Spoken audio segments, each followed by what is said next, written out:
रोम के उत्तरी इलाके की खूबसूरत वादियों में इन दिनों तबले की थाप, भजन और संस्कृत मंत्रों की गूंज सुनाई दे रही है। निर्मल हाउस के भीतर इटली के कोने कोने से आए इतालवी नागरिक जुटे हैं, जिन्होंने भारत की आध्यात्मिक परंपराओं, योग और दर्शन को अपने जीवन में उतारा है। देखिए हमारे संवाददाता नीरज सिंह की रोम से ये खास रिपोर्ट। और ऐतिहासिक स्मारकों से दूर भारत को महसूस करने का एक अलग ही आनंद है। इटली के ग्रामीण इलाके में बसे निर्मल हाउस में पूरे इटली से लोग योग, ध्यान, संगीत और आध्यात्मिकता के जरिए एक दूसरे से जुड़ रहे हैं। ये नजारा भारत और इटली के बीच एक अनोखा सांस्कृतिक सेतु बना रहा है।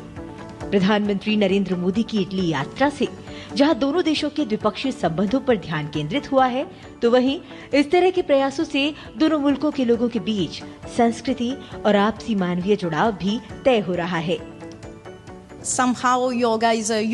योग एक सार्वभौमिक भाषा है, इसलिए यह हमेशा से ही मनुष्यों के भीतर मौजूद रही।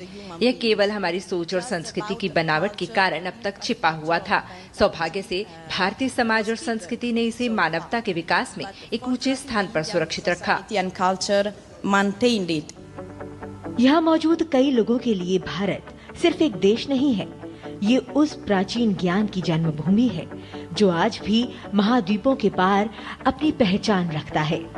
किसी ने बरसों पहले योग की शुरुआत की थी, तो किसी को जीवन के कठिन दौर में ध्यान का सहारा मिला। लेकिन आज ये सभी भारत के बारे में बेहद सम्मान, गर्मजोशी और गहरी श्रद्धा के साथ बात करते हैं। योग का जन्म भारत में हुआ था। मुझे लगता है कि योग मेरे खून में है, यह मुझ में समाया हुआ है। यह ऐसा कुछ है जिसे मैं अपने से कभी भी अलग नहीं कर सकती। ये जुड़ाव यहाँ हर तरफ साफ दिखाई देता है।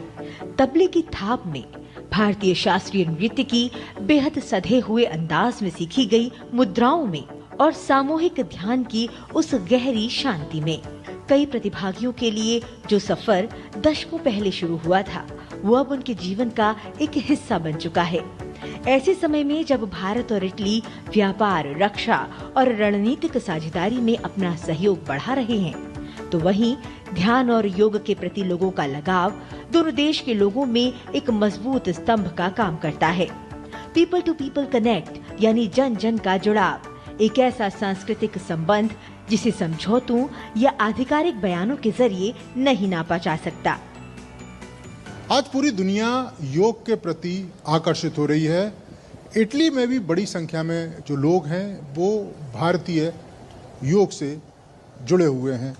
यहाँ के लोगों का कहना है कि योग उन्हें आध्यात्मिक शांति प्रदान करता है और उनके मन को स्थिरता देता है।